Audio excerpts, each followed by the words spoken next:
ಕಂಬನಿಯ ಕೊಯಿಲು ತರಾಸು ಅವರ ಚಿತ್ರದುರ್ಗದ ಇತಿಹಾಸವನ್ನಾಧರಿಸಿದ ಐತಿಹಾಸಿಕ ಕಾದಂಬರಿ.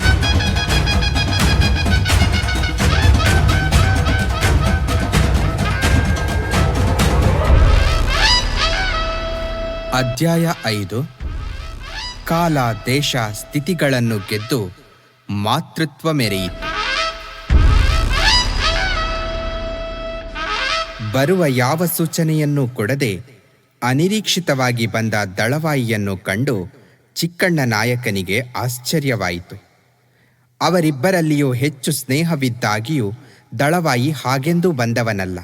ಏನಾದರೂ ಗೊತ್ತಾದ ಕಾರ್ಯವಿದ್ದರೂ ಮೊದಲೇ ಹೇಳಿ ಕಳಿಸಿ ತಿಳಿಸಿದ ವೇಳೆಗೆ ಸರಿಯಾಗಿ ಬರುವವನು ಏಕಾಏಕಿ ಹೀಗೆ ಬಂದದ್ದು ಚಿಕ್ಕಣ್ಣ ನಾಯಕನಿಗೆ ಆಶ್ಚರ್ಯದೊಂದಿಗೆ ಏನೋ ಅವಸರದ ಕೆಲಸವಿರಬೇಕೆಂಬ ಭಾವನೆಯೂ ಮೂಡಿತು.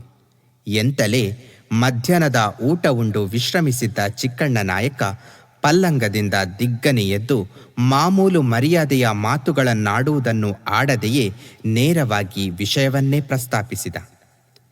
ಏನಿಷ್ಟು ಅವಸರವಾಗಿ ಈ ವೇಳೆಯಲ್ಲಿ ಬಂದಿರಿ ದಳವಾಯಿಗಳೇ? ದುರ್ಗದ ರಕ್ಷಣೆಯ ಹೊಣೆ ಹೊತ್ತವರಿಗೆ ಹೊತ್ತೇನು ಗೊತ್ತೇನು? ಅಣ್ಣಾಜಿಯವರು ಮನೆಯಲ್ಲಿದ್ದಾರೆಯೇ? ಇರಬೇಕು, ಮಲಗಿರಬಹುದು. ಕರೆಸಲೆ? ಬೇಡ, ಅವರೊಂದಿಗೆ ನಾನು ಆಡಬೇಕಾದ ಮಾತುಗಳನ್ನು ನೀವೇ ಆಡಿ ಅದರ ಪರಿಣಾಮವನ್ನು ನನಗೆ ತಿಳಿಸಿದರೆ ಸಾಕು. ಏನು ಹೇಳಬೇಕು ಹೇಳಿ, ಹೇಳುತ್ತೇನೆ. ನಾನು ಬರಬಹುದೆಂದು ಹೆದರಿದ ಗಂಡಾಂತರ ಹತ್ತಿರವಾದಂತಿದೆ ಚಿಕ್ಕಣ್ಣ ನಾಯಕರೇ. ಭುವನಪ್ಪನವರು ಬೀಸಿದ ಬಲೆ ಬಿಗಿಯಾಗುತ್ತಿದೆ. ಈ ಸಂಚನ್ನು ಪುಡಿ ಪುಡಿ ಮಾಡದಿದ್ದರೆ ನೀವಾಗಲಿ ನಿಮ್ಮ ಅಣ್ಣಾಜಿಯವರಾಗಲಿ ಉಳಿಯಲಾರಿರಿ. ಆ ಬಲೆಯನ್ನು ಎಳೆಗಳನ್ನು ಸಡಿಲವಾಗಿರುವಾಗಲೇ ಕತ್ತರಿಸಿ ಒಗೆಯಲು ನೀವು ಸಿದ್ಧರಾಗಬೇಕು. ಆ ಬಗ್ಗೆ ನೀವು ಸಾಕಷ್ಟು ಮುಂಜಾಗರೂಕತೆಯ ಕಾರ್ಯಕ್ರಮ ಕೈಗೊಂಡಿರುವುದಾಗಿ ಹೇಳಿದಿರಲ್ಲ. ನಿಜ, ನಾನೇನೋ ಮಾಡುವಷ್ಟನ್ನು ಮಾಡಿದ್ದೇನೆ. ಮುಂದೆ ಮಾಡಬೇಕಾದುದನ್ನು ಮಾಡುವುದಕ್ಕೆ ಸಿದ್ಧವಾಗಿದ್ದೇನೆ. ಆದರೆ ಇದರಲ್ಲಿ ನಿಮ್ಮಿರುವರ ನೆರವಿಲ್ಲದೆ ನನ್ನ ಕೆಲಸ ನಡೆಯುವುದು ಅಸಾಧ್ಯ. ನಾನಂತೂ ಈಗಾಗಲೇ ನನ್ನಿಂದಾದ ನೆರವನ್ನು ನೀಡಲು ಒಪ್ಪಿ ವಚನ ಕೊಟ್ಟಿರುವೆನಲ್ಲ. ನಿಮ್ಮ ಒಬ್ಬರ ವಚನವೇ ಸಾಲದು. ನಿಮ್ಮದಕ್ಕಿಂತ ಹೆಚ್ಚಾಗಿ ಅಣ್ಣಾಜಿಯವರ ನೆರವು ಬೇಕು. ಅದಿಲ್ಲದೆ ನಾವು ಮಾಡುವುದೆಲ್ಲ ಹೊಳೆಯಲ್ಲಿ ಹುಣಸೆ ಹಣ್ಣು ತೊಳೆದಂತಾಗುವುದು. ನಾನು ಹೇಳುತ್ತೇನೆ, ಖಂಡಿತ ನಿಮಗೆ ಅಣ್ಣಾಜಿಯವರ ನೆರವು ಸಿಕ್ಕೇ ಸಿಗುವುದು. ಈ ಮಾತು ನೀವು ಹೇಳಿದರೆ ಸಾಲದು. ಅಣ್ಣಾಜಿಯವರ ಬಾಯಿಯಿಂದಲೇ ಆ ಮಾತು ಕೇಳಿದರೆ ನನ್ನ ಜೀವಕ್ಕೆ ಸಮಾಧಾನ. ನಿಮಗಾಗಿ ನೀವು ಏನೂ ಕೇಳುತ್ತಿಲ್ಲವಲ್ಲ, ನೀವು ಮಾಡುತ್ತಿರುವುದೆಲ್ಲ ನಮಗಾಗಿ. ಆ ಮಾತನ್ನು ನಾನೇ ಹೇಳಿಕೊಂಡರೆ ಸಾಕೆ. ನಿಮ್ಮ ಬಾಯಿಂದ ಆ ಮಾತು ಬಂದರೆ ಅದಕ್ಕೆ ಬೆಲೆ. ನಾನೇ ಈಗ ಅದನ್ನು ಹೇಳುತ್ತಿರುವಿನಲ್ಲ, ಇನ್ನೇಕೆ ಸಂದೇಹ? ಅಣ್ಣಾಜಿಯವರು ಖಂಡಿತ ಇದಕ್ಕೆ ಒಪ್ಪಿಗೆ ಕೊಡುವರು. ನಾನು ಅವರೊಂದಿಗೆ ಮಾತನಾಡುತ್ತೇನೆ. ಈ ಮಾತನ್ನು ಹೇಳಿ ಕಳಿಸಿದ್ದರಾಗುತ್ತಿರಲಿಲ್ಲವೇ? ಬಿಸಿಲಿನಲ್ಲಿ ನೀವೇ ಬರಬೇಕಾಗಿತ್ತೇ? ಹಾಗೆ ಅವರೊಂದಿಗೆ ಇನ್ನೊಂದು ಸುದ್ದಿಯನ್ನು ಹೇಳುವುದಿತ್ತು. ಏನು? ದೊಡ್ಡ ಕೆರೆಯ ಬಳಿ ಗುಡ್ಡದಲ್ಲಿ ಹುಲಿಯೊಂದು ಬಂದು ಸೇರಿದೆಯಂತೆ. ಈ ದಿನ ಸುದ್ದಿ ತಿಳಿಯಿತು. ನಿಜ, ನಾನು ನಿಮಗೆ ಈ ವಿಷಯದಲ್ಲಿ ಹೇಳಿ ಕಳುಹಿಸಬೇಕೆಂದಿದ್ದೆ. ನಾಯಕರು ಹೋದಂದಿನಿಂದ ಬೇಟೆಗೆ ಹೋಗದೆ ಬೇಸರವಾಗಿದೆ. ಹೇಗೋ ನಾಳೆಗೆ ಎಲ್ಲ ಕರ್ಮಗಳು ಮುಗಿಯುತ್ತವೆ. ಯಾವ ಚಿಂತೆಯೂ ಇಲ್ಲದೆ ಬೇಟೆಗೆ ಹೊರಡಬಹುದು. ಆದಷ್ಟು ಬೇಗ ಏರ್ಪಾಡು ಮಾಡಿ ದಳವಾಯಿಗಳೇ. ಅದರದೇನು ತಡವಾಗುವುದಿಲ್ಲ. ಆದರೆ ಅದಕ್ಕೆ ಮೊದಲು ಈ ಬೇಟೆಯ ಮಾತು ಇತ್ಯರ್ಥವಾದರೆ ಒಳಿತು. ಯಾವ ಬೇಟೆಯದು? ಸಿಂಹಾಸನದ ಬೇಟೆಯದು. ಇನ್ನು ಅದು ಇತ್ಯರ್ಥವಾಗಲು ತಡವಾಗುವುದಿಲ್ಲ. ಹೇಗೋ ನಾಳೆ ದುರ್ಗಕ್ಕೆ ಅರಮನೆಗೆ ಬೇಕಾದವರೆಲ್ಲರೂ ಕಲಿಯುತ್ತಾರೆ. ನಾಳಿದ್ದು ಓಲಗ ಸೇರಿಸಿ ಈ ಪ್ರಶ್ನೆಯನ್ನು ಇತ್ಯರ್ಥ ಮಾಡಬೇಕು ಎಂದು ಕೇಳುತ್ತೇನೆ. ಆದರೆ ಅಲ್ಲಿ ಆ ಮಾತು ಎತ್ತುವ ಮೊದಲು ನಿಮ್ಮ ಸಹಕಾರದ ಭರವಸೆ ಬೇಕು ನಮಗೆ. ನೀವು ಆದಷ್ಟು ಬೇಗ ಅಣ್ಣಾಜಿಯವರೊಂದಿಗೆ ಮಾತನಾಡಿ ಅವರ ಅಭಿಪ್ರಾಯವನ್ನು ನನಗೆ ತಿಳಿಸಬೇಕು. ಆಗಲಿ, ಅವರು ಎದ್ದ ಕೂಡಲೇ ವಿಚಾರಿಸಿ ತಿಳಿಸುತ್ತೇನೆ. ನೀವು ಆ ಚಿಂತೆ ಹೆಚ್ಚಾಗಿ ಹಚ್ಚಿಕೊಳ್ಳಬೇಡಿ. ಆ ಭಾರವನ್ನು ನನ್ನ ಮೇಲೆ ಹಾಕಿ ಉಳಿದುದನ್ನು ನೀವು ಮಾಡಿ. ನೀವು ಅಷ್ಟು ಹೇಳಿದರೆ ನನ್ನ ಕೆಲಸ ಮುಕ್ಕಾಲಿ ಆದಂತೆಯೇ. ನಾನಿನ್ನು ಬರಲೇ? ಏನು, ಬಿಸಿಲಿನಲ್ಲಿ ಬಂದವರು ಹಾಗೆ ಹೊರಡುವುದೇ? ಕೊಂಚ ತಡೆಯಿರಿ, ಸ್ವಲ್ಪ ಪಾನಕವನ್ನಾದರೂ ತರಿಸುತ್ತೇನೆ. ಅದೆಲ್ಲ ಈ ಕೆಲಸ ಮುಗಿದ ಮೇಲೆ. ಈಗ ಅದಾವುದಕ್ಕೂ ವೇಳೆ ಇಲ್ಲ. ನಮಗಾಗಿ ನೀವೆಷ್ಟು ಶ್ರಮ ಪಡುತ್ತೀರ ದಳವಾಯಿಗಳೇ. ನಿಮ್ಮಂಥ ಮಿತ್ರರನ್ನು ಪಡೆದಿದ್ದ ಅಪ್ಪಾಜಿ ಭಾಗ್ಯವಂತರು. ಅವರು ಹುಟ್ಟಿನಿಂದ ಪಡೆದ ಭಾಗ್ಯ ಅವರದಾಗಲು ವಿಧಿ ಅಡ್ಡವಾಯಿತು. ಅವರ ನಂತರ ನಿಮಗೆ ಪ್ರಾಪ್ತವಾಗಬೇಕಾಗಿದ್ದ ಹಕ್ಕಿನ ಭಾಗಕ್ಕೆ ಸಂಚಕಾರ ತರಲು ಭುವನಪ್ಪನವರಂತಹ ದ್ರೋಹಿಗಳು ಯತ್ನಿಸುತ್ತಿದ್ದಾರೆ. ಒಮ್ಮೆ ಅವರಿಗೆ ಗೆಲುವಾಯಿತು. ಆದರೆ ಈ ಬಾರಿ ಏನಾದರಾಗಲಿ ಅದು ಮತ್ತೊಮ್ಮೆ ಗೆಲ್ಲದಂತೆ ನಾವು ಪಣ ತೊಟ್ಟಿದ್ದೇನೆ. ಅವರು ಪಣತೊಟ್ಟು ಕೆಲಸ ಮಾಡುತ್ತಿರುವಂತಿದೆ. ನಿನ್ನೆಯ ದಿನ ಲಿಂಗಣ್ಣ ನಾಯಕರೇನೋ ಭುವನಪ್ಪನವರ ಮನೆಗೆ ಹೋಗಿದ್ದರಂತೆ. ಏನಾಯಿತೋ ತಿಳಿಯದು. ಆದರೂ ನಿಮ್ಮೀರ್ವರಲ್ಲಿರುವ ವಿಶ್ವಾಸ ಬಲದಿಂದ ಇಷ್ಟು ಮಾತನ್ನು ಹೇಳಬಲ್ಲೆ ಚಿಕ್ಕಣ್ಣ ನಾಯಕರೇ.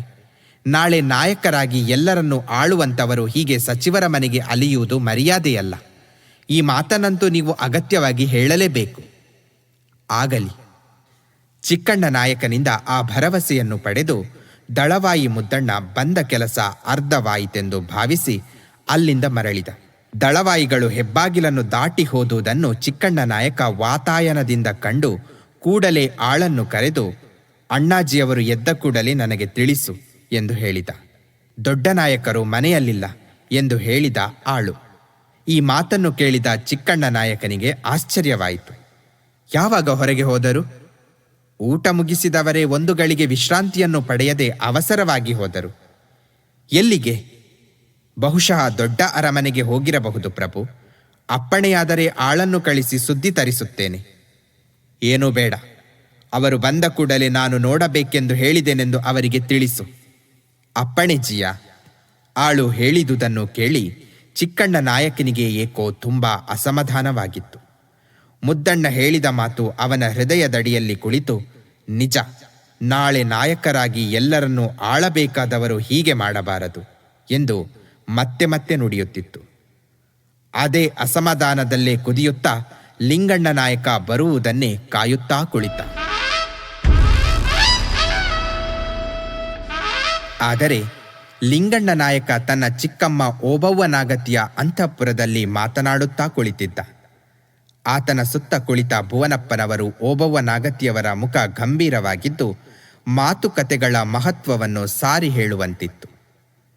ಹಿಂದಿನಂತೆ ಇಂದು ಅಂತಃಪುರದ ಬಾಗಿಲು ಮಾತ್ರ ಹಾಕಲ್ಪಡದೆ ಅದರ ಬಳಿ ಯಾರೂ ಸುಳಿಯದಂತೆ ಬಲವಾದ ಕಾವಲು ಹಾಕಲ್ಪಟ್ಟಿತು.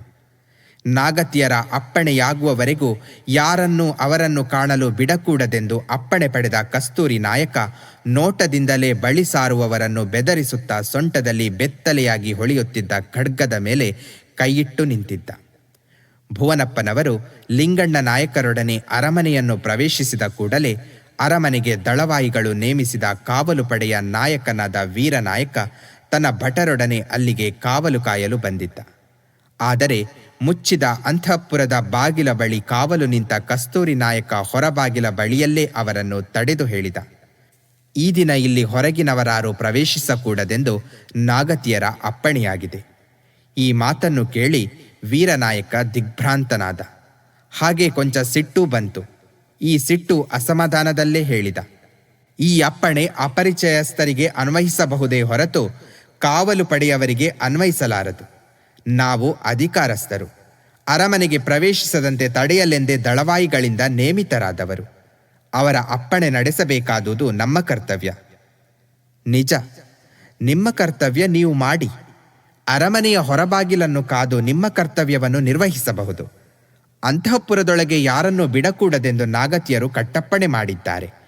ಆದುದರಿಂದ ಅವರ ಅಪ್ಪಣೆ ಇಲ್ಲದೆ ಕಾವಲು ಪಡೆಯವರು ಇಲ್ಲಿ ಪ್ರವೇಶಿಸುವಂತಿಲ್ಲ. ಹೀಗೆಂದು ನಾವು ದಳವಾಯಿಗಳಿಗೆ ಹೇಳಬಹುದೇ? ದಳವಾಯಿಗಳ ಅಪ್ಪಣೆಯೆಂದು ನೀವು ನಾಗತಿಯರ ಅಪ್ಪಣೆಯನ್ನು ತಿರಸ್ಕರಿಸುವ ಧೈರ್ಯ ಮಾಡಿದಿರೆಂದು ನಾನು ನಾಗತಿಯವರಿಗೆ ವರದಿ ಮಾಡಬೇಕಾಗಬಹುದು. ಅದಕ್ಕೆ ಅವಕಾಶ ಕೊಡಬೇಡಿ. ಆ ಮಾತನ್ನು ಕಸ್ತೂರಿ ನಾಯಕ ಶಾಂತನಾಗಿಯೇ ಹೇಳಿದನಾದರೂ ಅದರಲ್ಲಿ ಭಯಂಕರ ಬೆದರಿಕೆಯ ಬಿಗುವಿತ್ತು. ಅದರಿದುರು ಸೆಣಸಲಾರದೆ ವೀರನಾಯಕ ತನ್ನ ಭಟರೊಂದಿಗೆ ಹಿಂದಿರುಗಲೇಬೇಕಾಯಿತು.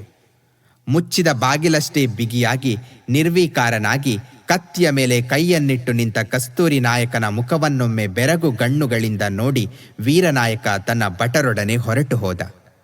ಕಡೆಯ ಭಟನು ಹೊರಗೆ ಹೋಗುವವರೆಗೂ ಕಸ್ತೂರಿ ನಾಯಕ ಕತ್ತಿಯ ಮೇಲಿಟ್ಟ ಕೈಯನ್ನು ಕೆಳಗಿಳಿಸಲಿಲ್ಲ. ದಳವಾಯಿಗಳು ನೇಮಿಸಿದ ಕಾವಲು ಪಡೆಯವರ ಉದ್ದಟತನದಿಂದ ಕಸ್ತೂರಿ ನಾಯಕನಿಗೆ ಆಶ್ಚರ್ಯವಾದಷ್ಟೇ ಅನಿರೀಕ್ಷಿತವಾದ ನಾಗತಿಯ ಕಟ್ಟಪ್ಪಣೆಯನ್ನು ಕೇಳಿ ವೀರನಾಯಕನಿಗೂ ಆಶ್ಚರ್ಯವಾಗಿತ್ತು. ಅಂತಃಪುರದಲ್ಲಿ ನಡೆಯುವ ಘಟನೆಗಳ ಬಹಿರಂಗವನ್ನಷ್ಟೇ ಅಲ್ಲದೆ ಅಂತರಂಗವನ್ನು ಭೇದಿಸಬೇಕೆಂದು ಅಪ್ಪಣೆ ಪಡೆದು ಬಂದ ವೀರನಾಯಕನಿಗೆ ಇದರಿಂದ ನಿರಾಶೆಯಾಗಿದ್ದುದಷ್ಟೇ ಅಲ್ಲದೆ ತನ್ನ ಕೈಕೆಳಗಿನ ಸೈನಿಕರ ಎದುರು ಆದ ಅಪಮಾನದಿಂದ ಅವನ ಹೃದಯ ಪ್ರಕ್ಷುಬ್ಧವಾಗಿತ್ತು. ಆದರೆ ಅದಕ್ಕೆ ಪ್ರತಿಯಾಡಲು ಅವಕಾಶವಿಲ್ಲದಿದ್ದುದರಿಂದ ಅಸಹಾಯಕನಾಗಿ ಹಲ್ಲು ಕಡಿಯುತ್ತಾ ಹಿಂದಿರುಗಿದ. ಅಷ್ಟೇ ಮಟ್ಟಿಗೆ ಇಷ್ಟು ಕಾವಲು ಕಾಯುವ ನಾಗತಿಯ ರಹಸ್ಯವನ್ನು ಭೇದಿಸಲೇಬೇಕೆಂಬ ಹಠವು ಅವನಲ್ಲಿ ತಲೆ ಎತ್ತಿತ್ತು. ಕಸ್ತೂರಿ ನಾಯಕನಿಗೆ ಎಂದೂ ಇಲ್ಲದೆ ನಾಗತಿ ಮಾಡಿದ ಕಾವಲ ಅಪ್ಪಣೆಯನ್ನು ಕೇಳಿಯೇ ಆಶ್ಚರ್ಯವಾಗಿತ್ತು. ಕಸ್ತೂರಿ ನಾಯಕರ ಕಾಸಾ ಅಂಗರಕ್ಷಕರ ಪಡೆಯ ದಳಪತಿ. ನಾಯಕರು ಎಲ್ಲಿಯಾದರೂ ಹೊರಟಾಗ, ಯುದ್ಧ ಭೂಮಿಯನ್ನು ಪ್ರವೇಶ ಮಾಡಿದಾಗ, ಓಲಗ ಸಾಲೆಯಲ್ಲಿ ಕುಳಿತಾಗ ಅವರ ಸುತ್ತ ನಿಂತು ಎತ್ತಲಿಂದಲೂ ಅವರ ಜೀವಕ್ಕೆ ಅಪಾಯ ಬರದಂತೆ ಕಾಪಾಡುವ ಜವಾಬ್ದಾರಿ ಈ ಅಂಗರಕ್ಷಕ ಪಡೆಯದಾಗಿತ್ತು. ಉಳಿದ ಸೇನೆಯವರಂತೆಯೇ ಅವರಿಗೂ ಸಂಬಳ, ಸಾರಿಗೆ, ಉಂಬಳಿ, ಮಾನ್ಯಗಳು ಕೊಡಲ್ಪಡುತ್ತಿದ್ದರೂ ಇವರಿಗೆ ಅಪ್ಪಣೆ ಕೊಡುವ ಅಧಿಕಾರ ನಾಯಕರೊಬ್ಬರಿಗೇ ಇದ್ದದ್ದು. ಉಳಿದ ಸೇನೆಯನ್ನಾಳುವ ದಳವಾಯಿಗಳಿಗೆ ಇವರ ಮೇಲೆ ಏನೂ ಅಧಿಕಾರವಿರಲಿಲ್ಲ. ನಾಯಕರೊಂದಿಗೆ ಅವರ ಪರಿವಾರದ ರಕ್ಷಣೆಯು ಅಂಗರಕ್ಷಕ ಪಡೆಗೆ ಸೇರುತ್ತಾದರೂ ಇಂದಿನವರೆಗೂ ಅವರಿಗೆ ಅಂತಃಪುರದ ದ್ವಾರ ರಕ್ಷಣೆಯ ಕೆಲಸವೆಂದೂ ಒದಗಿರಲಿಲ್ಲ. ಎಂತಲೇ ಆ ದಿನ ನಾಗತಿ ಅವನನ್ನೇ ಕರೆಕಳಿಸಿ, ಮತ್ತೆ ನಾವು ಅಪ್ಪಣೆ ಮಾಡುವವರೆಗೂ ಅಂತಃಪುರದ ಹೊರಬಾಗಿಲಿಂದೀಚೆಗೆ ಯಾರನ್ನೂ ಬಿಡಕೂಡದು. ಕಾವಲು ಭಟರಾಗಲಿ ಉಳಿದ ಯಾರೇ ಆಗಲಿ ಯಾವುದೇ ಕಾರಣಕ್ಕಾಗಿಯೂ ಒಳಗೆ ಬರದಂತೆ ಎಚ್ಚರದಿಂದ ಕಾದಿರಬೇಕು ಎಂದು ಅಪ್ಪಣೆ ಮಾಡಿದಾಗ ಎತ್ತಲಿಂದ ಯಾವ ಬಗೆಯ ಭೀತಿಯನ್ನು ನಿರೀಕ್ಷಿಸಿ ನಾಗತಿ ಇಂಥ ಕಟ್ಟಪ್ಪಣೆ ಮಾಡಿರಬೇಕೆಂಬುದು ಊಹಿಸಲಾರದೆ ದಿಗ್ಭ್ರಾಂತನಾಗಿದ್ದ. ಆದರೆ ಈ ಕಟ್ಟಪ್ಪಣೆಯ ಕಾರಣವನ್ನು ಅರಿಯುವುದಾಗಲಿ ಅವರ ಅಂತರಂಗವನ್ನು ಮತಿಸುವುದಾಗಲಿ ಆತನಿಗೆ ಸೇರಿದ ಕೆಲಸವಾಗಿರಲಿಲ್ಲ. ನಾಗತಿಯ ಅಪ್ಪಣೆಯನ್ನು ಕಟ್ಟೆಚ್ಚರದಿಂದ ಪಾಲಿಸುವುದು ಆತ ಹೊತ್ತ ಹೊಣೆಯಾಗಿತ್ತು. ಆ ದೃಷ್ಟಿಯಿಂದಲೇ ತನ್ನ ಕಾರ್ಯನಿರ್ವಹಣೆಯ ಮಾರ್ಗದಲ್ಲಿ ಯಾವ ಬಗೆಯ ಅಡೆತಡೆಯೂ ಬರಬಹುದೆಂದು ಊಹಿಸಿ ಕಾವಲಿದ್ದ. ಆದರೆ ನಾಗತಿಯ ಅಪ್ಪಣೆಯಷ್ಟೇ ಅನಿರೀಕ್ಷಿತವಾಗಿ ದಳವಾಯಿಗಳ ನೇಮಕ ಕಾವಲು ಪಡೆಯವರು ನಾಗತಿಯ ಅಪ್ಪಣೆಯನ್ನು ಕೇಳಿದ ಕೂಡಲೇ ಮನ್ನಿಸದೆ ಅದನ್ನು ಚರ್ಚಿಸುವ ಧೈರ್ಯ ಮಾಡಿದ್ದನ್ನು ಕಂಡು ಆತನಿಗೆ ಆಶ್ಚರ್ಯವಾದಷ್ಟೇ ಚಿಂತೆಯೂ ಆಗಿತ್ತು. ದಳವಾಯಿಯ ಕಡೆಯವರಿಂದಲೇ ನಾಗತಿಯವರು ಭೀತಿಯನ್ನು ನಿರೀಕ್ಷಿಸಿದ್ದು ಏಕೆ? ಸಾಮಾನ್ಯ ಅಪ್ಪಣೆಯ ರೂಪದಲ್ಲಿ ಕಾಣುವ ಈ ಪ್ರಸಂಗದ ಅಂತರಾಳದಲ್ಲಿ ಯಾವ ಘೋರ ಸರ್ಪ ಹೆಡೆಯಾಡಿಸುತ್ತಿದೆ?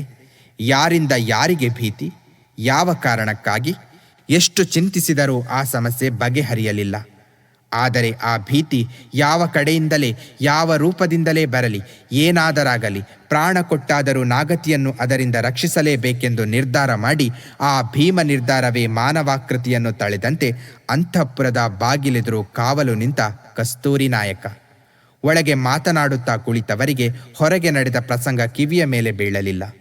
ಬಿದ್ದರೂ ಅದು ಅವರ ಮನಸ್ಸಿನಾಳವನ್ನು ಹೋಗದಂತ ಗಂಭೀರ ಚರ್ಚೆಯಲ್ಲವರು ಮಗ್ನರಾಗಿದ್ದರು.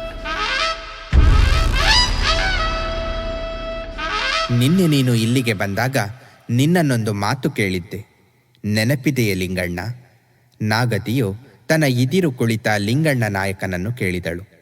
ನಾಗತಿಯ ಪ್ರಶ್ನೆಗೆ ಲಿಂಗಣ್ಣ ನಾಯಕ ಏನು ಉತ್ತರ ಕೊಡುವನೋ ಎಂದು ಕುತೂಹಲದಿಂದ ಭುವನಪ್ಪನವರು ಆತನ ಮೊಗವನ್ನೇ ನೋಡುತ್ತಿದ್ದರು. ನಾಯಕರ ಸಾಕು ಮಗ ಓಬಣ್ಣ ನಾಯಕನು ಅವರೆಲ್ಲರ ಮುಖವನ್ನೇ ನೋಡುತ್ತಾ ಕುಳಿತಿದ್ದ. ಊಟ ಮಾಡಿ ಕೈತೊಳೆಯುತ್ತಿದ್ದ ಹಾಗೆ ಮಧ್ಯಾಹ್ನದ ಬಿಸಿಲಿನಲ್ಲೇ ನಾಗತಿಯಿಂದ ಬಂದ ಅವಸರದ ಕರೆಯಿಂದಲೇ ಲಿಂಗಣ್ಣ ನಾಯಕನಿಗೆ ಆಶ್ಚರ್ಯವಾಗಿತ್ತು. ಹಿಂದಿನ ದಿನ ತಾನೇ ಆತ ಸಾಕಷ್ಟು ಹೊತ್ತು ಅವರೊಂದಿಗೆ ಮಾತನಾಡಿ ಬಂದಿದ್ದ. ಅಲ್ಲದೆ ಅಂತ್ಯಕ್ರಿಯೆಗಳ ಕೊನೆಯ ದಿನವಾದ ಮರುದಿನ ಕೆಲಸ ಕಾರ್ಯಗಳ ಬಗ್ಗೆ ವಿವರವನ್ನರಿಯಲು ಆತ ಮತ್ತೆ ಆ ದಿನವೂ ನಾಗತಿಯನ್ನು ನೋಡಬೇಕಾಗಿತ್ತು. ಹೀಗಿರುವಾಗ ಇಷ್ಟು ಅವಸರದ ಕರೆ ಏಕೆ? ಯಾವ ಗುರುತರವಾದ ಆಲೋಚನೆಗೆ ಇರಬಹುದು ಎಂದು ಚಿಂತಿಸುತ್ತಲೇ ಅರಮನೆಗೆ ಬಂದಿದ್ದ.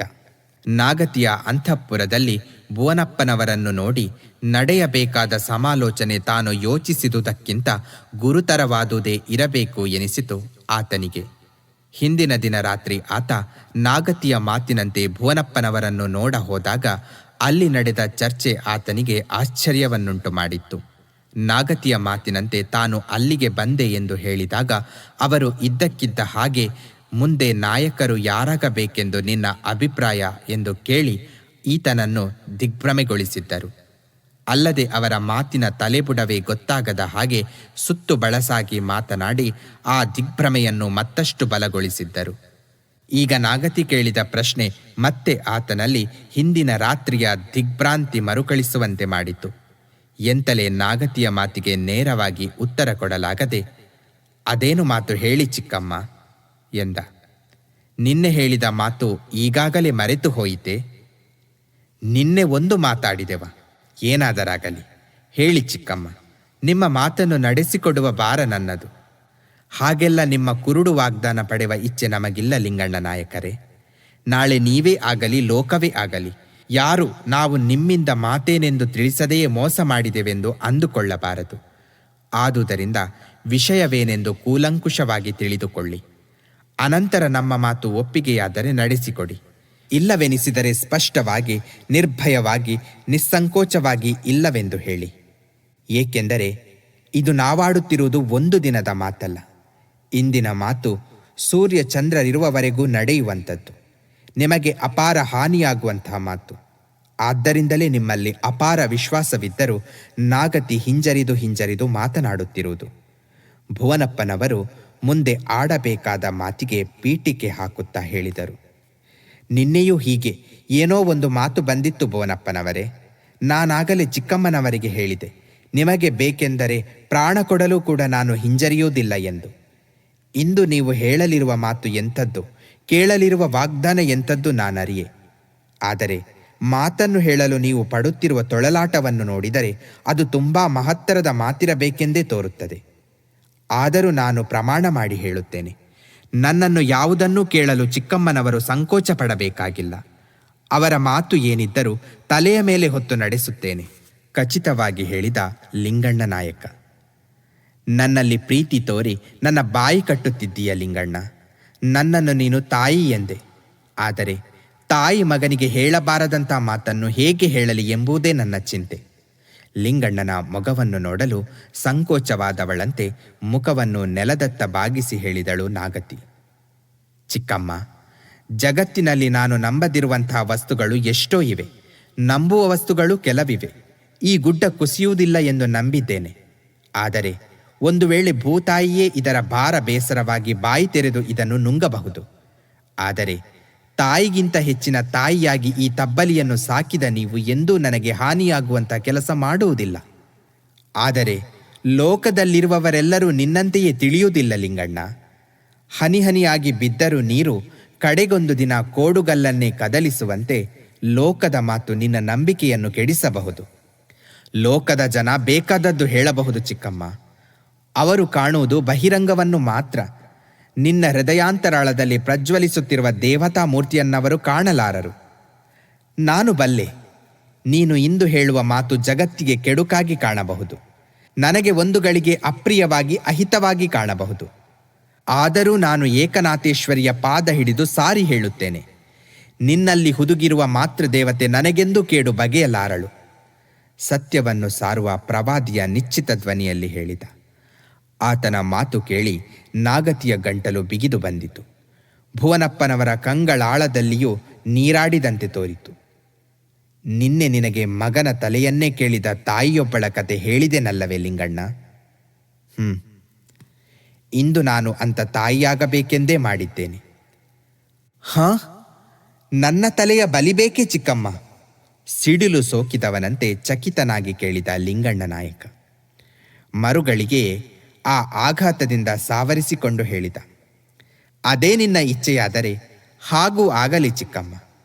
ದೇವರು ಸೃಜಿಸಿದ ಹೂ ದೇವರ ಪಾದಕ್ಕೆ ಅರ್ಪಿತವಾಗಿ ಧನ್ಯವಾಗುವಂತೆ ನೀನು ಸಾಕಿದ ನನ್ನ ಪ್ರಾಣ ಪುಷ್ಪ ನಿನ್ನ ಪಾದಕ್ಕರ್ಪಿತವಾದರೆ ಅದಕ್ಕಿಂತ ಹೆಚ್ಚೇನು ಬಯಸಲಿ? ಲಿಂಗಣ್ಣ, ಲಿಂಗಣ್ಣ, ನಿನಗಾರು ಕಲಿಸಿದರು ಈ ಬುದ್ಧಿಯನ್ನು ಕಂದ ಎಂದು ಉದ್ವಿಗ್ನಳಾಗಿ ಕೇಳಿದಳು ನಾಗತಿ. ನಾನು ಬರೀ ಬಿದಿರ ತುಂಡು ಚಿಕ್ಕಮ್ಮ.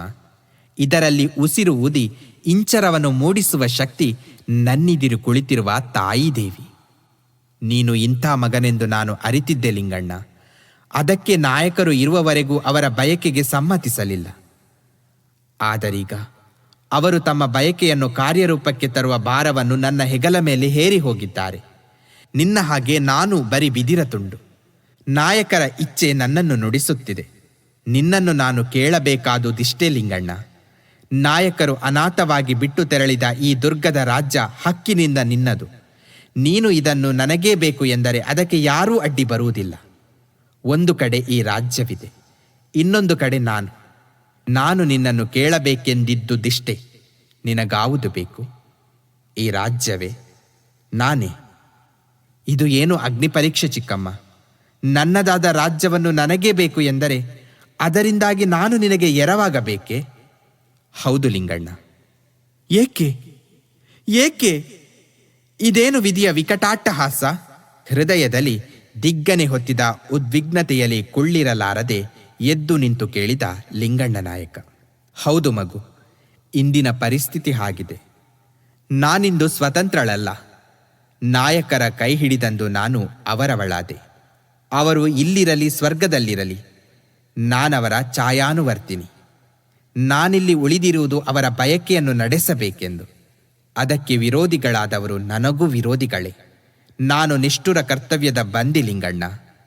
ನನ್ನ ಹೃದಯವೇನೇ ಹೇಳಿದರೂ ಕರ್ತವ್ಯ ತೋರಿದ ಪಥದಿಂದ ವಿಮುಖಳಾಗಲಾರೆ. ಎದ್ದು ನಿಂತು ತನ್ನನ್ನೇ ನೋಡುತ್ತಿರುವ ಲಿಂಗಣ್ಣ ನಾಯಕನ ಕಣ್ಣಲ್ಲಿ ತನ್ನ ನೋಟವನ್ನು ನೆಟ್ಟು ಹೇಳಿದಳು ನಾಗತಿ.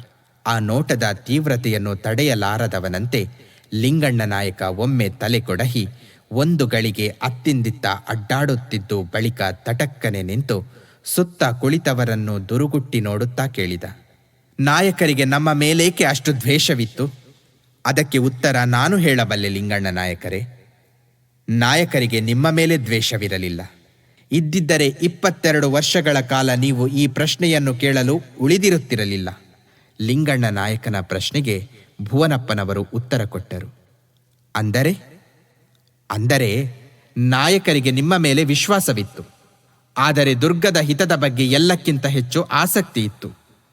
ಎಂತಲೇ ಅವರು ನಮ್ಮೆಲ್ಲರ ಹೆಗಲ ಮೇಲೆ ಈ ಕಠೋರ ಕರ್ತವ್ಯದ ಉರಿಭಾರವನ್ನು ಹೇರಿ ತೆರಳಿದರು. ನಿಮ್ಮ ಮಾತು ಕೊಂಚ ವಿವರಿಸಿ ಹೇಳುವಿರ ಭುವನಪ್ಪನವರೇ? ನಿರುದ್ವಿಗ್ನರಾಗಿ ಭುವನಪ್ಪನವರು ಓಬಣ್ಣ ನಾಯಕನನ್ನು ಸಾಕು ಮಗನಾಗಿ ತೆಗೆದುಕೊಂಡು ಆತನನ್ನು ರಾಜ್ಯಕ್ಕೆ ಉತ್ತರಾಧಿಕಾರಿಯಾಗಿ ಮಾಡಬೇಕೆಂದಿದ್ದ ಬಯಕೆ, ಅದಕ್ಕಿದ್ದ ಕಾರ್ಯಗಳು ಎಲ್ಲವನ್ನು ವಿವರಿಸಿ ಹೇಳಿ, ಈಗ ನಾನು ಇಷ್ಟು ಹೇಳಬಲ್ಲೆ ಲಿಂಗಣ್ಣ ನಾಯಕರೇ. ಗತಿಸಿದ ನಾಯಕರಿಂದ ಒಂದು ದೊಡ್ಡ ತಪ್ಪಾಯಿತು. ಇದ್ದಾಗ ಅವರು ನಿಮ್ಮ ಹೃದಯವನ್ನು ಅರಿತುಕೊಳ್ಳಲಿಲ್ಲ. ಅರಿತುಕೊಂಡಿದ್ದರೆ ಇಂಥ ನಿರ್ಧಾರದ ತಪ್ಪು ಅವರಿಂದ ಆಗುತ್ತಿರಲಿಲ್ಲ. ಆದರೆ ಅವರಲ್ಲಿ ತಪ್ಪು ಒಪ್ಪುಗಳನ್ನೆಣಿಸುವ ಅಧಿಕಾರ ಅವರ ಉಪ್ಪುಂಡ ಈ ಮೈಗಿಲ್ಲ. ಅದಕ್ಕೆ ನುಡಿಯುವಾಗ ನಾಲಗೆ ಕಹಿಯಾದರೂ ಈ ಮಾತನ್ನು ತಮ್ಮಲ್ಲಿ ಭಿನ್ನವಿಸಿಕೊಳ್ಳುತ್ತಿದ್ದೇನೆ. ನನ್ನಂತೆಯೇ ತಾವು ಈ ದುರ್ಗದ ನೀರು ಕುಡಿದವರು. ನೀವು ಮನಸ್ಸು ಮಾಡಿದರೆ ಅಮೃತ ಜಲವೆರೆದು ಈ ದುರ್ಗವನ್ನು ಕಟ್ಟಬಹುದು, ಇಲ್ಲವೇ ಯಾದವಿ ಕಲಹದ ರಕ್ತವೃಷ್ಟಿಯಲ್ಲಿ ಇದನ್ನು ಮುಳುಗಿಸಬಹುದು. ಹೇಳಿ, ನಿಮ್ಮ ಇಚ್ಛೆ ಏನು? ಆ ಮಾತನ್ನು ಕೇಳಿ ನೆತ್ತಿಯ ಮೇಲೆ 10 ಅಡಿಗಳ ಎತ್ತರದಲ್ಲಿದ್ದ ಸೂರು ತಲೆಯ ಮೇಲೆ ಕುಸಿದು ಬಿದ್ದವನಂತೆ ಸುಮ್ಮನೆ ನಿಂತಿದ್ದ. ಬಳಿಕ ಲಿಂಗಣ್ಣ ನಾಯಕ ನಾಗತಿಯತ್ತ ದೈನ್ಯ ದೃಷ್ಟಿಯಿಂದ ನೋಡುತ್ತಾ ಕೇಳಿದ, ಈ ರಾಜ್ಯ ಬೇಕೆಂದರೆ ನಿನ್ನನ್ನು ನಾನು ಕಳೆದುಕೊಳ್ಳಬೇಕೇ ಚಿಕ್ಕಮ್ಮ? ಭುವನಪ್ಪನವರು ಹೇಳಿದುದನ್ನೆಲ್ಲ ನೀನೇ ಕೇಳಿದ್ದೀಯ ಲಿಂಗಣ್ಣ. ಬೇರೆ ಮಾತಾಡಲು ನನಗೆ ದಾರಿಯನ್ನೇ ಉಳಿಸಿಲ್ಲ ನಾಯಕರು. ಬೆಂಕಿಯ ಮೇಲೆ ಬಿದ್ದ ಕೈಕಾಲು ಕಟ್ಟಿದ ಪಶು ಅಸಹಾಯಕ ಸ್ಥಿತಿಯಲ್ಲಿ ನರಳುವ ಧ್ವನಿಯಲ್ಲಿ ಹೇಳಿದಳು ನಾಗತಿ. ಆ ಮಾತನ್ನು, ಅವನ ಎದೆ ಇರಿವ ಧ್ವನಿಯನ್ನು ಕೇಳಿ ಲಿಂಗಣ್ಣ ನಾಯಕರ ಕಣ್ಣಲ್ಲಿ ಇದ್ದಕ್ಕಿದ್ದ ಹಾಗೆ ಕಂಬನಿಯುಕ್ಕಿ ಹರಿಯಿತು. ಹರಿಯುವ ಕಂಬನಿಯನ್ನು ಒರೆಸಿಕೊಳ್ಳದೆ ತಲೆ ಬಾಗಿಸಿ ಕುಳಿತ ನಾಗತಿಯನ್ನೇ ದಿಟ್ಟಿಸಿ ನೋಡಿದ. ನೋಟದಲ್ಲೇ ಆಕೆಯನ್ನು ಹೀರಿ ತನ್ನ ಎದೆಯೊಳಗೆ ತುಂಬಿಕೊಳ್ಳುವವನಂತೆ ಒಂದು ಗಳಿಗೆ ಅವನ ಮೈ ಬಿರುಗಾಳಿಗೆ ಸಿಕ್ಕಿದಂತೆ ಬಲವಾಗಿ ಕಂಪಿಸಿ ಮರುಗಳಿಗೆಯೇ ಉಕ್ಕಿನಂತೆ ಸ್ಥಿರವಾಯಿತು. ಆ ನಿರ್ಧಾರದ ಬಲವಿದೆಯೆಂಬಂತೆ ಅವನ ಮೈಯ ಎತ್ತರ ಇನ್ನಷ್ಟು ಹೆಚ್ಚಿದಂತೆ ತೋರಿತು. ಹೆಗಲ ಮೇಲೆ ತೂಗಾಡುತ್ತಿದ್ದ ಶಲ್ಯದ ತುದಿಯಿಂದ ಕಣ್ಣುಗಳನ್ನು ಒರೆಸಿಕೊಂಡ. ತಾಯಿಯ ಬಳಿ ಸಾರುವ ಕರುವಿನಂತೆ ನಾಗತಿಯ ಬಳಿ ಸಾರಿ ಕುಳಿತು ಹೇಳಿದ, ಹಬ್ಬ, ನನ್ನನ್ನು ಎಷ್ಟು ಬಳಲಿಸಿಬಿಟ್ಟೆ ಚಿಕ್ಕಮ್ಮ. ನನ್ನನ್ನೇನು ತೀರಾ ಬುದ್ಧಿಹೀನನೆಂದು ತಿಳಿದೆಯಾ ಈ ಕವಡೆಯ ಬೆಲೆಯ ರಾಜ್ಯಕ್ಕೆ ನಿನ್ನನ್ನು ಕಳೆದುಕೊಳ್ಳಲು? ಈ ರಾಜ್ಯ ಯಾರಿಗೆ ಬೇಕೋ ಅವರಿಗೆ ಕೊಡು. ನಿನ್ನ ಪಾದ ಮಾತ್ರ ಸದಾ ನನ್ನ ಶಿರದ ಮೇಲಿರಲಿ. ಆ ಮಾತು ಕೇಳುತ್ತಿದ್ದ ಹಾಗೆ ನಾಗತಿಯ ಕಣ್ಣುಗಳಿಂದ ಗಜ್ಜುಗ ಗಾತ್ರದ ಕಂಬನಿಯುರುಳಿ ನೆಲವನ್ನು ತೋಯಿಸಿತು. ಪರಕೀಯರು ಎದುರಿಗಿರುವರು. ಲಿಂಗಣ್ಣ ನಾಯಕ ಮಗನಾದರೂ ವಯಸ್ಕ ಎಂಬುದನ್ನು ಮರೆತು ತಟಕ್ಕನೆ ಆತನನ್ನು ಬಿಗಿದಪ್ಪಿ ಲಿಂಗಣ್ಣ ಲಿಂಗಣ್ಣ ಎಂದು ಬಿಕ್ಕಳಿಸಿ ಅಳಲಾರಂಭಿಸಿದಳು. ಲಿಂಗಣ್ಣ ನಾಯಕನು ತಾಯ ತೋಳ ತೆಕ್ಕಿಯಲ್ಲಿ ಮೈಮರೆತ. ಕಾಲ ದೇಶ ಸ್ಥಿತಿಗಳನ್ನು ಗೆದ್ದು ಮೆರೆಯಿತು ಮಾತೃತ್ವ. ಕಣ್ಣೆದುರೇ ನಡೆಯುತ್ತಿರುವ ಭಯಂಕರ ಬಲಿದಾನವೊಂದನ್ನು ನೋಡಲಾರದವರಂತೆ ತೋಳಿಂದ ಕಣ್ಣನ್ನು ಮುಚ್ಚಿಕೊಂಡು ಮೌನವಾಗಿ ಕುಳಿತಿದ್ದರು ಭುವನಪ್ಪನವರು.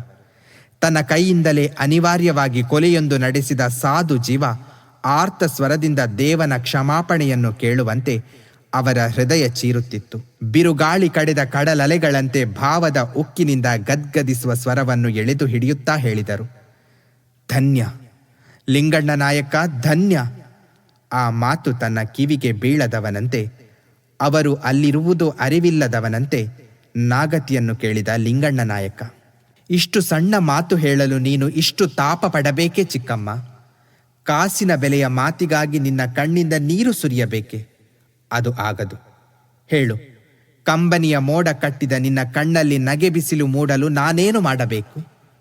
ನಾಗತಿ ಅವನ ಮಾತಿಗೆ ಉತ್ತರ ಕೊಡದೆ ವಿಸ್ಮಯ ಮೂಕವಾಗಿ ಕುಳಿತಿದ್ದ 16 ವರ್ಷದ ಓಬಣ್ಣ ನಾಯಕನನ್ನು ಬಳಿಗೆಳೆದುಕೊಂಡು ಲಿಂಗಣ್ಣ ನಾಯಕನ ಕಾಲ ಮೇಲೆ ಬಾಗಿಸಿ ಹೇಳಿದಳು, ಇಂದಿನಿಂದಲೇ ಇವನು ನಿನ್ನ ಸೋದರ. ಇವನ ತಲೆ ಕಾಯುತ್ತೇನೆಂದು ವಚನ ಕೊಡು ಮಗು. ಅವನ ತಲೆಗೆ ನನ್ನ ತಲೆ ಕಾವಲು ತಾಯಿ. ಆ ಭೀತಿ ಬೇಡ ಬಿಡು ಎಂದು ನುಡಿದ ಲಿಂಗಣ್ಣ ನಾಯಕ ಎದ್ದು ನಿಂತು ಸೊಂಟದಲ್ಲಿದ್ದ ಕತ್ತಿಯನ್ನು ಹಿರಿದು ಓಬಣ್ಣ ನಾಯಕನ ಪಾದದ ಮೇಲಿಟ್ಟು ಹೇಳಿದ, ಇಂದಿನಿಂದ ಓಬಣ್ಣ ನನ್ನ ಸೋದರನಷ್ಟೇ ಅಲ್ಲ, ನನ್ನ ದೊರೆ. ಜಗತ್ತೇ ಇದಿರಾದರೂ ಈ ದುರ್ಗದ ರಾಜ್ಯ ಅವನದೇ. ಲಿಂಗಣ್ಣ, ನಿನ್ನ ಹಿರಿಮೆಗೆ ಏನು ಮೆಚ್ಚುಗೊಡಲಿ ಹೇಳು? ಅಭಿಮಾನ ತುಂಬಿದ ಧ್ವನಿಯಲ್ಲಿ ಕೇಳಿದಳು ನಾಗತಿ. ಕೇಳಿದ ಮೆಚ್ಚುಗೆ ಕೊಡುತ್ತೀಯಾ? ಕೇಳು, ಬೇಕಾದುದನ್ನು ಕೇಳು. ಹಾಗಾದರೆ ಇಂದು ನಾನು ಹೊತ್ತ ಹರಕೆಯನ್ನು ತೀರಿಸುವ ಬಲ ನನ್ನ ತೋಳುಗಳಿಗೆ ಬರಲೆಂದು ಹರಸು. ಅದನ್ನೇ ನಾನು ಬೇಡುವುದು, ಅದೇ ನಾನು ಬಯಸುವ ಪರಮ ಸೌಭಾಗ್ಯ ಎಂದು ಹೇಳಿ ಲಿಂಗಣ್ಣ ನಾಯಕ ನಾಗತಿಯ ಕಾಲುಗಳ ಮೇಲೆ ಹಣೆಯನ್ನಿಟ್ಟ. ಆ ಮಾತಿಗೆ ಮರುಮಾತಿನ ಆಶೀರ್ವಾದ ಹೇಳಲು ನಾಗತಿಯ ನಾಲಗೆ ನಿರಾಕರಿಸಿತು. ಆದರೆ ನಾಲಗೆ ನುಡಿಯಲು ಅಶಕ್ತವಾದ ಕೋಟಿ ಮಾತುಗಳನ್ನು ಮಮತೆಯ ಅಮೃತ ಸೇಚನೆಯಿಂದ ಮೃದುವಾದ ನಾಗತಿಯ ನೋಟ ಹೇಳಿತು. ಮುಂದಿನ ಸಂಚಿಕೆಯಲ್ಲಿ ಮತ್ತೆ ಭೇಟಿಯಾಗೋಣ. ಅಲ್ಲಿಯವರೆಗೆ ನಮಸ್ಕಾರಗಳು.